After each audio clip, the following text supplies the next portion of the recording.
Recuerda, cada vez que en el vídeo nos den una pista o alguna información clave, aparecerá este símbolo. Intenta parar el vídeo en ese momento y continuar el ejercicio por ti mismo.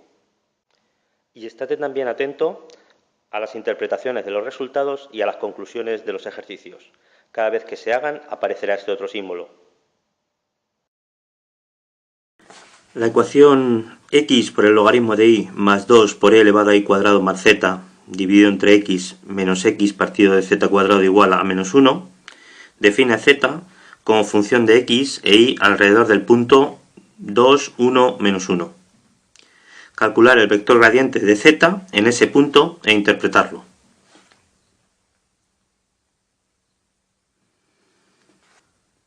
Bien, en el enunciado nos dicen que la ecuación que nos dan define de manera implícita a z en función de x e y.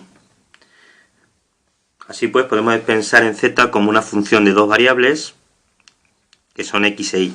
Por tanto, como nos piden el vector gradiente, recordamos que el vector gradiente es el vector formado por las derivadas parciales de primer orden, que en este caso, como z depende de x e y, será el vector formado por las dos derivadas parciales, la derivada parcial de z con respecto a x y la derivada parcial de z con respecto a y.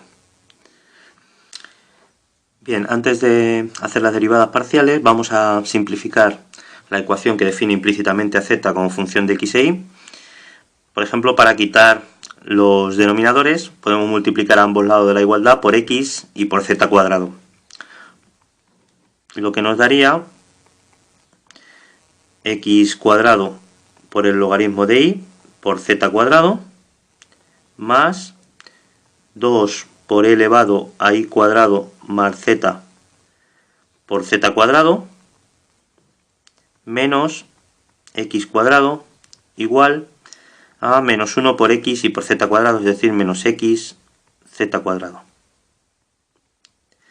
Pasando ahora el lado derecho, el término del lado derecho al otro lado, nos quedaría x cuadrado por el logaritmo de y z cuadrado más 2 por e elevado a y cuadrado más z por z cuadrado menos x cuadrado más x z cuadrado igual a 0. Así pues, podemos definir el campo escalar, la función f de x y z, como x cuadrado logaritmo de y z cuadrado más 2 por e elevado a y cuadrado más z por z cuadrado menos x cuadrado más x z cuadrado. Y en este caso tendríamos, por tanto, ¿no?, que la ecuación que define la función implícita sería f de x y z, tal y como la hemos definido antes, igual a 0. Ahora, si queremos calcular las derivadas parciales de z con respecto a x y de z con respecto a y, donde z es una función implícita que viene dada por esta ecuación, recordamos que la forma de derivar implícitamente era la derivada parcial de z con respecto a x se calcula como menos el cociente de la derivada parcial de f con respecto a x entre la derivada parcial de f con respecto a z. Hacemos la primera derivada parcial de f con respecto a x. Recordamos que para hacer las derivadas parciales, en este caso estamos derivando con respecto a x, tenemos que pensar que la única variable es x y por tanto y z hay que derivarlas como si fueran constantes. Así pues, derivamos el primer sumando, será la derivada de x cuadrado por el logaritmo de y por z cuadrado, la derivada de x cuadrado es 2x y logaritmo de y z cuadrado es como si fuera constante, así que se quedan tal cual.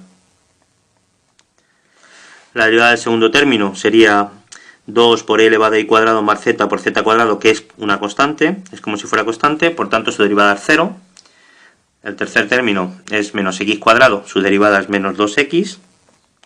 Y el último término, x por z cuadrado, pues es la derivada de x es 1 y z cuadrado como si fuera constante, así que nos quedará más z cuadrado. y en el denominador tenemos la derivada de f con respecto a z. Ahora derivamos como si la única variable fuera z. La derivada del primer término será x cuadrado por logaritmo de y por la derivada de z cuadrado, que es 2z, más la derivada del segundo término, que es 2 por e elevado a y cuadrado más z por z cuadrado. Lo derivamos como si fuera un producto, ¿no? Sería la derivada del primero, que es una exponencial 2 por e elevado a y cuadrado más z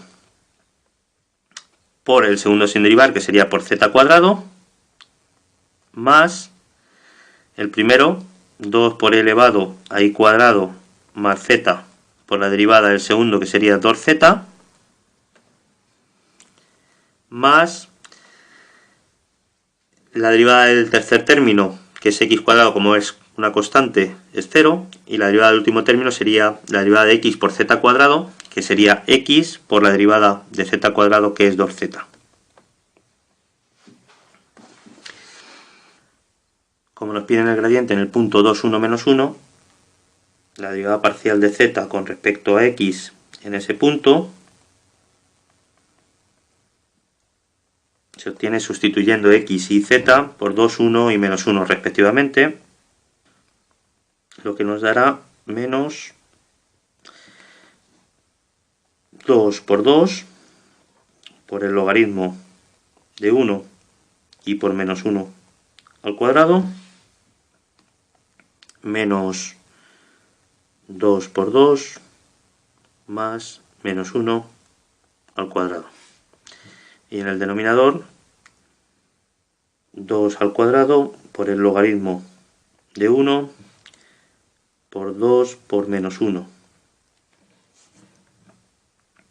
más 2 por e elevado a 1 al cuadrado más menos 1 por menos 1 al cuadrado más 2 por e elevado otra vez a 1 al cuadrado más menos 1 por 2 por menos 1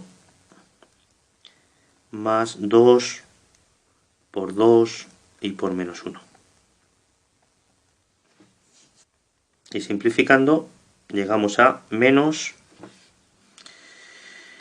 logaritmo de 1, recordamos que es 0, así que esto se anula y nos quedaría en el numerador menos 2 por 2, que es 4, menos 4 más 1, nos quedaría menos 3. Y en el denominador, de nuevo, logaritmo de 1 es 0, elevado a 1 cuadrado más menos 1 es elevado a 0, que es 1, así que el segundo término nos quedaría 2 por menos 1 cuadrado, que es 1, que es 2. De nuevo, elevado a 1 cuadrado más menos 1 es elevado a 0, que es 1. Y nos quedaría 2 por 2, 4 por menos 1, menos 4. Y el último término sería 2 por 2 por menos 1, que es de nuevo menos 4. Así que finalmente nos quedaría menos 3 entre menos 6, es decir, nos quedaría menos 1/2.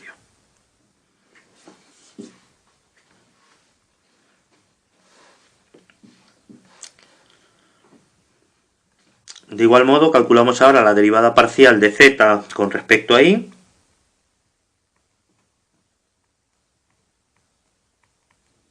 Que será menos el cociente entre la derivada parcial de f con respecto a y la derivada parcial de f con respecto a z. La derivada parcial de f con respecto a y, ahora derivamos f teniendo en cuenta que la única variable es y, y sería la derivada del primer término, será x cuadrado por la derivada del logaritmo de y, que es 1 partido de y por z cuadrado, más la derivada del segundo término, que es una exponencial, sería 2 por e elevado a y cuadrado más z por z cuadrado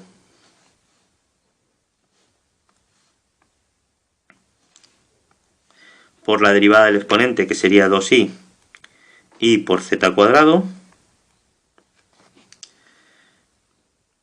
La derivada del tercer término, que es menos x cuadrado con respecto a y, es 0, y la derivada de x con respecto a z, x, z cuadrado con respecto a y también el 0, ¿no? Porque serían como constantes.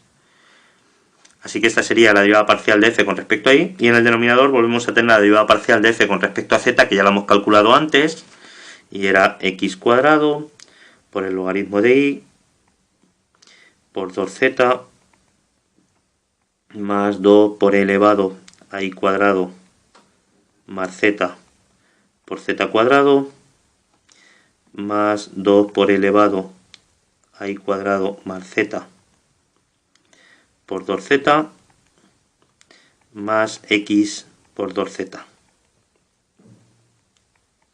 Sustituyendo ahora en el punto 2, 1, menos 1, tenemos que la derivada parcial de z con respecto a y en este punto, 2, 1, menos 1, será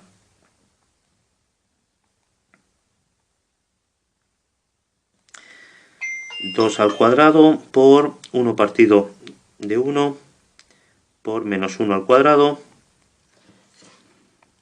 más 2 por e elevado a 1 cuadrado más menos 1 por 2 por 1 y por menos 1 cuadrado. Y en el denominador, igual que antes, tendremos menos 6. Así pues, simplificando el numerador, nos quedaría 2 al cuadrado por 1 y por menos 1 al cuadrado, que es 1, nos quedaría 4. E elevado a 1 al cuadrado más menos 1 es elevado a 0, que es 1. Y nos quedaría 2 por 2 más 4.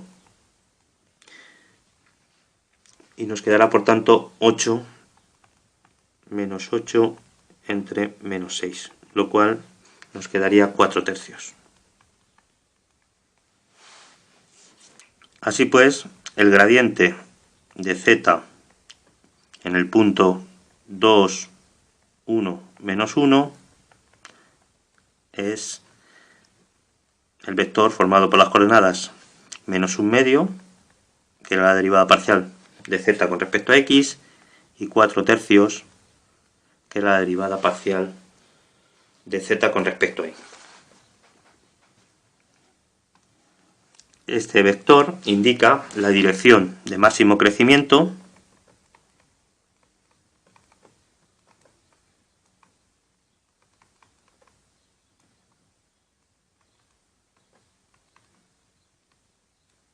de z en el punto 2, 1, menos 1.